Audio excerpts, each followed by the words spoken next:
National institute of engineering SVNITમાં સુરતમાં વસતા વિદ્યાર્થીઓને પણ હોસ્ટેલમાં રહેવાના સત્તાધીશોના મનસ્વી નિર્ણય સામે NSUIના કાર્યકર્તાઓએ વિરોધ કર્યો હતો।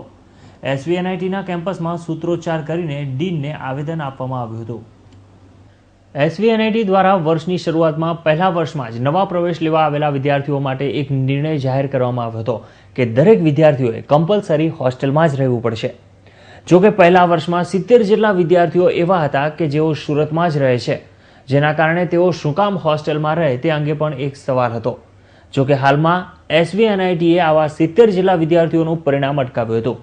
આથી આ અંગે વિરોધ દર્શાવવા માટે NSUI દ્વારા આજે આંદોલન કાઢીને ડીન ડોક્ટર PD પોરેને આવેદન આપ્યું હતું।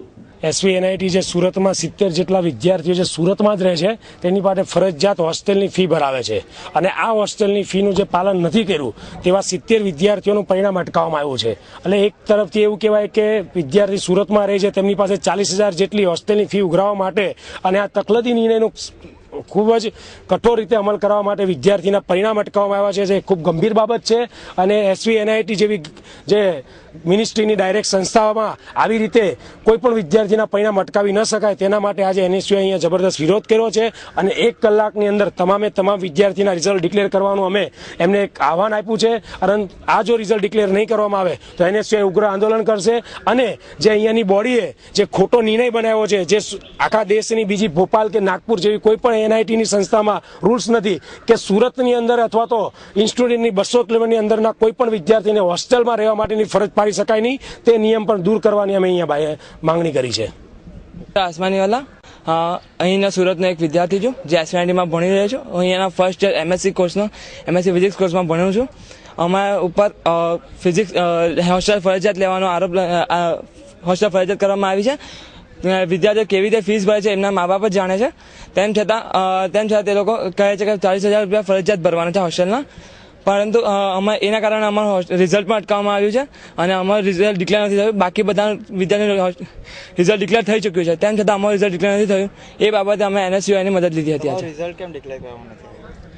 અમે હોસ્ટેલ ફરજિયાત હોવા છતાં અમે લીધી ન હતી ને અમે અહીંયાના નાનપુરા જેવા નજીકના વિસ્તારમાં રહીએ છીએ, તેમ છતાં એટલે એ લોકોએ અમારું રિઝલ્ટ અટકાવ્યું છે। દેશની અન્ય કોઈ પણ NITમાં આ પ્રકારનો નિર્ણય નથી લેવાતો, તો પછી માત્ર સુરતની જ NITમાં જ કેમ આવો નિર્ણય લેવામાં આવ્યો તે પણ એક સવાલ છે।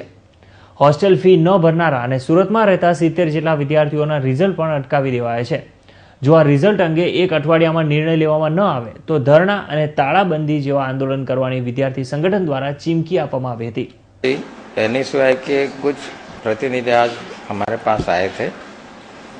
वो 2 प्रस्ताव लेके आए थे।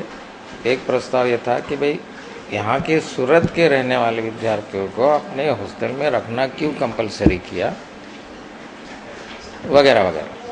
फिर हमने कहा कि भाई हमारा गवर्नमेंट इंस्टीट्यूशन है, हम जो भी निर्णय लेते हैं वो रूल्स एंड रेगुलेशन में ध्यान में रखते हुए लेते हैं।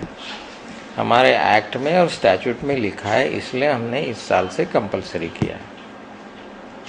ये पहले फिर भी हर चीज़ का एक प्रोसेस होता है, रिप्रेजेंटेशन होता है। आप रिप्रेजेंटेशन लेके आए हैं, मेरे ऊपर बोर्ड होता है, बोर्ड के ऊपर मिनिस्ट्री होती है। आपका जो रिप्रेजेंटेशन है आप मुझे दीजिए, मैं आने वाले बोर्ड में रखूँगा।